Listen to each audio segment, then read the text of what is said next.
បាទជំរាបសួរសួស្តីបងប្អូនអរគ្នាបាទថ្ងៃនេះខ្ញុំបាទបងប្អូនមកមើលរបៀបធ្វើស្រះត្រីលំអមុខដាក់មើលមុខផ្ទះបាទហើយស្រះចិញ្ចឹមត្រីនេះទុកមើលតែត្រីអត់ច្រើនតែមួយក្បាលពីរក្បាលតែមិនតែចាស់ផ្ទះហ៊ានចំណាយសំខាន់គេមានលុយនៅថៃអានេះការធ្វើនៅថៃបាទប្រវែង2 ម៉ែត្រគុណនឹង4 ម៉ែត្រស្រះចិញ្ចឹមត្រីនេះបើញ៉ែពីតម្លៃទៅទាំងរបស់ទាំងតម្លៃជាងអីខ្ទង់5 ទៅ 60000 បាតសម្រាប់ស្រះនេះមួយបាទដល់អញ្ចឹងធ្វើការបាញ់ស្ពេដើម្បីកំណត់កន្លែងជីកមកដល់ពេលហើយយើងធ្វើបានហើយបាទយើងចាប់ផ្ដើមជីកវាមកបាទកូនកំមុំនេះឲ្យសម្រាប់អត់អណ្ដាទេចេះតែចង់ជួយជូនដីឲ្យឈប់ដឹងឲ្យយំហើយចេះតែចង់ជួយវាងាយទៅនេះបាទអញ្ចឹងដល់ពេលដែលយើងជីកវាបានមកបាទពេលធ្វើស្រះនេះចំមកពេលខ្មែរយើងនឹងថៃមានបញ្ហាព្រំដែនកំពុងតែបាញ់គ្នាកំពុងតែរោបាញ់គ្នានេះបាទអញ្ចឹងដល់ពេលយើងជីកដីដីនេះអត់សូវរឹងប៉ុន្មានទេបាទដីវារាំងស្អិតបន្តិចប្រភេទដីនេះអត់រឹងទេតែវារាំងស្អិតបើសំខាន់បើវាអត់ភ្លេងអញ្ចឹងវាមិនអុយទេបើភ្លេងវារាំងស្អិតជើងភ្លេងប្លាយនេះបាទយើងប្រើជំនីកាបផងបែលផងជំនីដៃផងងើបនឹងបានដល់កម្ពស់វាក៏ជ្រៅដែរកម្ពស់វាជិត2 ម៉ែត្រ1 ម៉ែត្រ7 1 ម៉ែត្រ8ឯនេះមែនគាត់តែត្រែនល្អគេអាហ្នឹងហើយយើងធ្វើកាជីមកនេះគឺបានកម្ពស់ហើយបាទយើងបានជី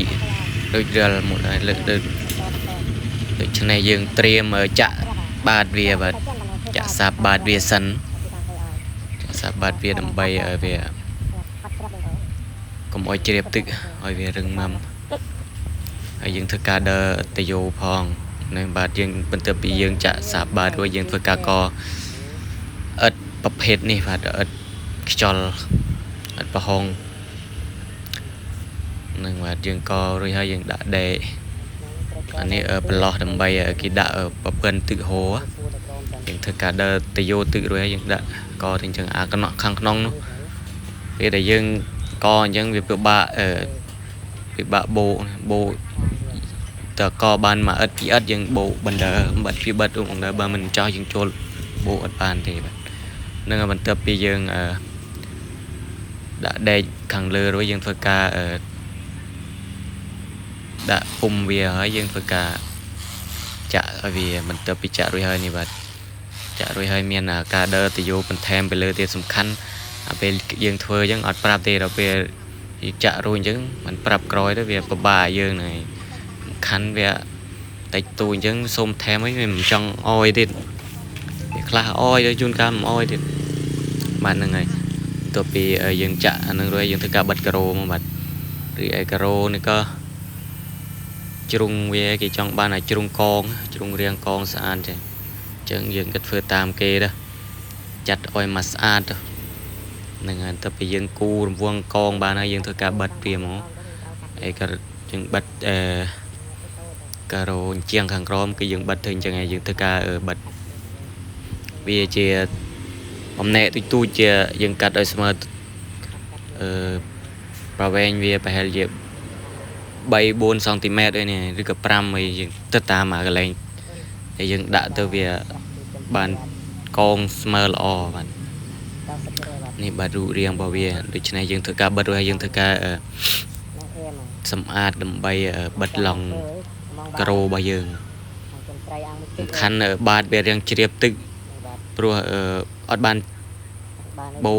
បោកខាងក្រៅព្រោះបោកអត់បានបើយើងចង់បោកខាងក្រៅទៅយើងជីកដីខាងចេញអស់នេះបោកតែក្នុងរួចហើយបិទការ៉ូ ដូច្នេះវានៅតែមានជ្រាបគឺអានេះបាទសកម្មភាពកម្មករកូនជាងបិទឡង់ការ៉ូហ្នឹងហើយបិទឡង់ការ៉ូរួចហើយធ្វើការសម្អាតម្ដងទៀតជាការស្រេចបាទ